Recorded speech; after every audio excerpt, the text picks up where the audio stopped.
So if a buyer signs a contract and then decides it's not the right property, are they able to get out, understanding the cooling off period exists? Yes. What happens? Yeah, so a buyer is able to terminate during the cooling off period if it applies to their property. Yep. Now, this is assuming we're a residential property. Yes. A cooling off period won't apply if you're buying a commercial property. Okay. But for a residential property, it does apply.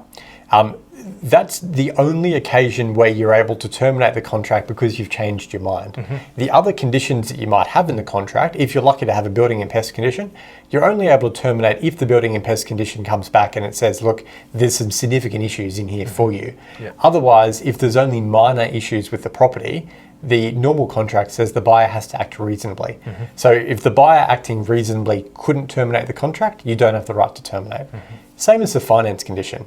You hear a lot of people say, oh, you can just turn that into finance because it'll be fine. And don't worry submitting your finance application. It'll be fine. You can just terminate. Yeah. The contract requires you to use your endeavours to get the finance approval. So doing that means you complete the application forms with your broker or with your bank. Yes. You submit them and you try and give them the information they need to give you that finance approval. Now, if the finance approval comes back and you're declined, you can terminate the contract. If the loan comes back and they're not going to give you as much money as you need to buy the property, again, provided you're acting reasonably, you can terminate the contract. Okay. But there's no as of right for a buyer just to pull out because they changed their mind.